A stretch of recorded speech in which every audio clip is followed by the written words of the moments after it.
Have you ever wondered why some M&A professionals are doing better in their careers while others struggle? It's not all about knowing how to write indicators or write good reports. It's about having those three essential skills that every M&A professional should develop in the course of their career. And knowing the skills and mastering the skills will set you apart from your peers and not only allow you work well in your field, it will also allow your organization to respect your expertise and rely on your skills. Hi, and welcome back to my channel. If you're new here, this is where I simplify monitoring, evaluation, and learning and talk about work-life balance, motherhood, and also share every tricks and hack I have as a working mom. And today I'm going to be talking to you about those three essential skills. So one is analytical thinking. M&E is not all about collecting data. It's more about understanding what the data is telling you. It's more about asking questions like, what is this data telling us? What other factors, essential factors, external factors influence this data? Why am I seeing this result? Why am I seeing this trend? So imagine a program that is aimed at increasing school attendance, and data has shown that there've been 10% increase in attendance. A strong M&E professional is not going to present the percentage that way. It's not going to, enter the percentage that way. He or she is going to be asking questions like, is this increase as a result of the program? What other external factors could be influencing this? Is this increase equally observed across both boys and girls in the school?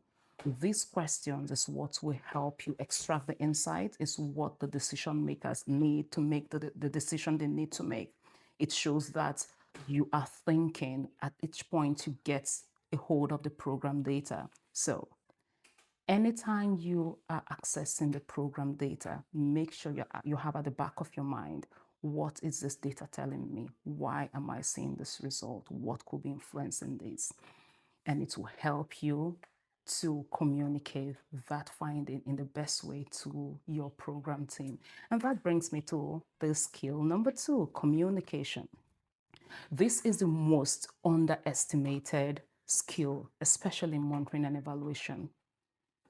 And if you agree with me, the best analysis is useless if not properly communicated.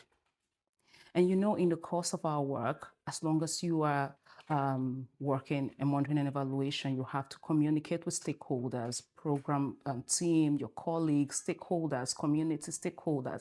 And they don't always speak the indicator, outcome, output language. Your job is to make sure you translate information to them in the best way, in a simple way, and in a way that they could actually make use of the data.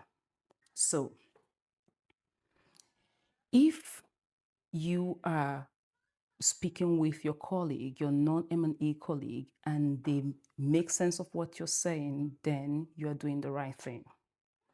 One thing about communication is it's something that comes with practice, and have at the back of your mind, how do I communicate findings to my stakeholders in a simple language? When you have that always at the back of your mind, you would find yourself communicating your findings in a clear and insightful manner. You'll see yourself having the ability to communicate complex analysis in simple ways. Always understand your audience. Know the best way to communicate your findings that they will make use of the data. The essence of data is for informed decision. If you communicate your findings or present the data, and at the end of the day, they couldn't make sense of the data other than 10%, 50%, then you have failed and you wouldn't want to fail. So start practicing communicating M&E findings using simple language. And lastly, the third skill is curiosity. It's widely believed, that M&E professionals are naturally curious. I know my friends will say this about me, but if you think you don't have the skills, this particular skill, the best thing is to build on it. You can always acquire the skill. And it starts by asking questions. It starts by not using that template, entering the data simply because you're required to. Always ask the question, what is working? What is not working? Why is it not working? If you observe that an activity is not achieving its set target, you could start by asking questions. Is this the appropriate indicator? Is the implementation approach actually the best? This fosters learning and development in programs. So if you lack the skills, the thing is your learning will be questionable. You'll be starving that part of people on your team. So each time you have access to program data, each time you are talking with your team, always ask questions. Always have at the back of your mind what is working and what is not working out. What can we do better? This is a curious mind speaking.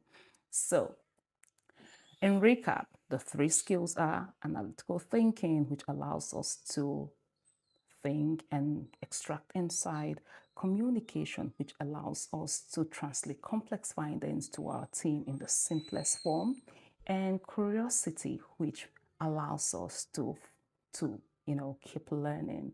So if you find this video insightful, like, share with your friends, colleagues, and anyone you know that is interested in monitoring and evaluation or navigating the field or transitioning into the field and or just want to grow professionally in monitoring and evaluation. And let me know in the comment section which of the skills you think is best, and I'll see you next time. Take care.